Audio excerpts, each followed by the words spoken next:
How's it going, guys? My name is Zach with the Movie Castle, and today we're going to be taking a look at Yellow Brick Road. This is from 2010 and is part of this Bloody Disgusting Selects line.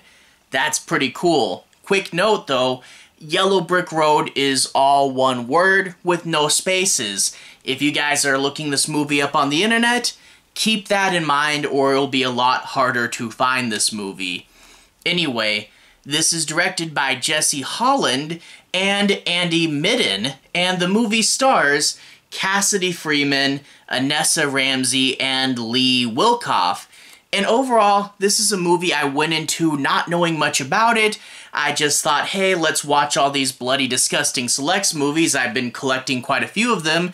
And it overall turned into quite the surprise. A really good psychological horror movie that I really liked, although I know that this movie isn't going to be for everyone. In this one, you get kind of this true unexplained mystery type feel. No, I don't think it's a real mystery, but the idea that 70 years beforehand, this whole town of people just walked into the woods and disappeared and no one knows why, and now a new group is going to go down that trail. That's a cool concept, and I really do like this idea of true-to-life feeling unexplained mysteries. Why would anyone do something like that? I don't know, and we can't really ask anybody. That's good and creepy, but when the people go down the road, they start to lose it as well. You know, it's psychology, it's about obsession, it's about paranoia, and you get to see them slowly losing their minds, and they all go mad together. And it's a really good scale. It's a really good it's good at illustrating the feeling, not a good feeling, because no, when you watch this movie, or at least with me, it did start to get to me, you know, especially watching this movie by myself really late at night and getting to see these characters go insane at this gradual pace. Yeah, it does really, really get to you. But also, there's almost like this Lovecraftian undertone, and I don't want to oversell it. I don't want to say there's like a big monster or anything. Nothing like that. But we do get the sense that there's something just under the surface. Maybe there's some sort of entity. Maybe the trail itself is alive. But you get the feeling that you're dealing with something bigger and older and infinitely more powerful. Something completely ununderstandable, and that you're in its grasp and you're basically helpless. It's a really cool movie, and they do a lot with what little they have, because this is also a super, super low budget movie. It's essentially just some actors in the woods, and it relies heavily on their performance in order to get the tone and the horror right. And I think they really did a good job. Again, with not having much going on, you are able to convey a whole lot and just get this tone and pull us in. But as I said, it's not for everybody. Some people will see this movie and go, oh, it's just a few actors roaming around the woods. And there are some moments that people might find a little bit silly. It's not going to click with everybody, and I think the people that don't like it are really not going to like it. But if you like the idea of something psychological, something just under the surface, reaching out and messing with you, it does this really well, and it did get to me a little bit, and I can definitely recommend it, again though, for the right crowd. Overall, a really good, pleasant surprise, and I know this Bloody Disgusting Selects line does have a few other really good movies in it, so I'm really excited to sit down and watch a bunch more of these. I have a bunch of DVD lines I need to get through, and Bloody Disgusting Selects is one of them.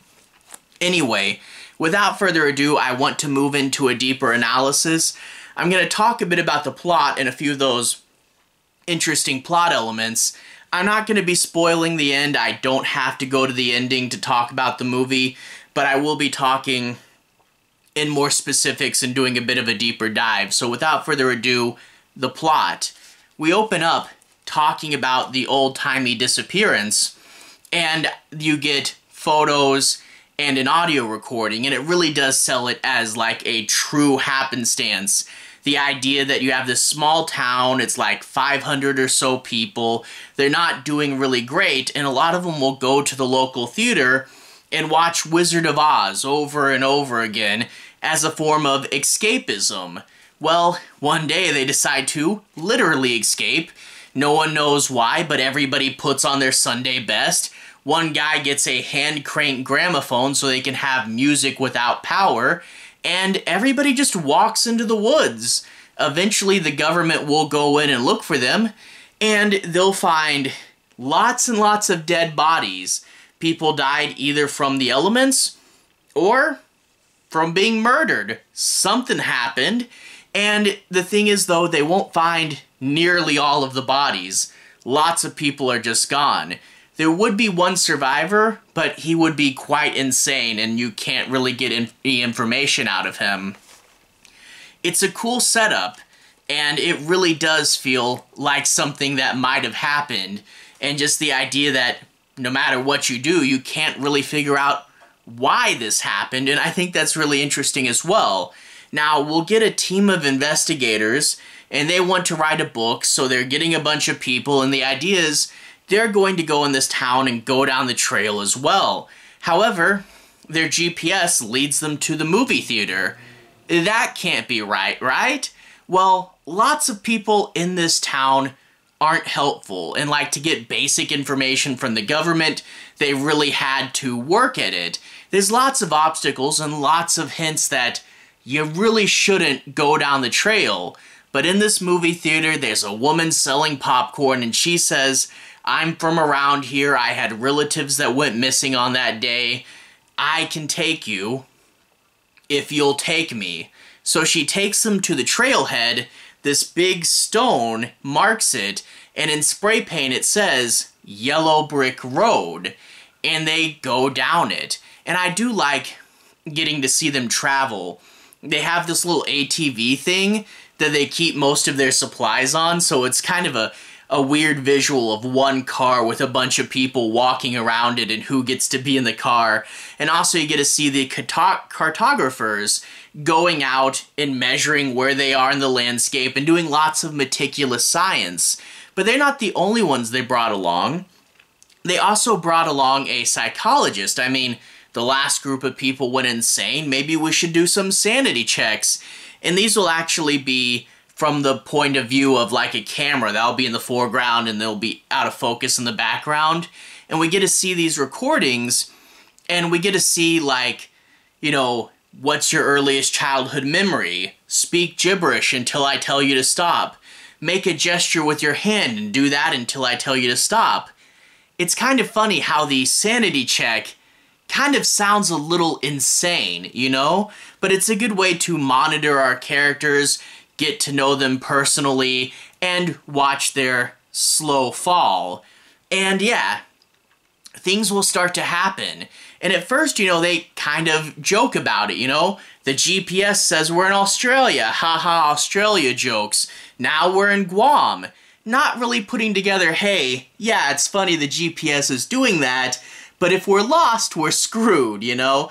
And then you'll get like a weird thing, you know, like one of the characters finds this hat, and it looks to be an old-timey hat, so they think it was from that original group, but it's not weathered. Kind of strange, kind of unnerving. But he starts to wear the hat, and one of the other people is like, "That's gross, that was from that group that all died. Don't wear the hat." And the way that it's something seemingly trivial, and it's like, this hat is just a hat, but it leads to them fighting with each other, and the idea that petty, something so small and insignificant, can lead to some of these characters' downward spiral. But then we also get one of the movie's more interesting, most unique moments, and that is the music just over the hills. These weird old-timey songs will play, and they go at first like, there's something over there, or someone over there, what's going on? Is it an abandoned radio station or something? You don't know, but then the music will start to boom, it will start to change, and maybe it will disappear, and maybe that's more scary. Why is the music gone? And it's such a weird idea that music playing faintly over the hills, in fact, nice old-timey music, like we can use that as a scare. You know, that's such a weird idea to think of, you know, and there is lots of weird moments. I mean, like, there's a bag of candy, and I won't spoil what happens, but it leads to one of the characters' downfalls. And yeah, there's lots of strange and bizarre ideas here, and I do think some people might find large chunks of this movie to be kind of funny. And I think with looking at humor and why horror comedies do so well, I think a lot of stuff that is both funny can also be horrific. And it's really just a matter of perspective, both in the individual and society, as to what's funny and what's horrific.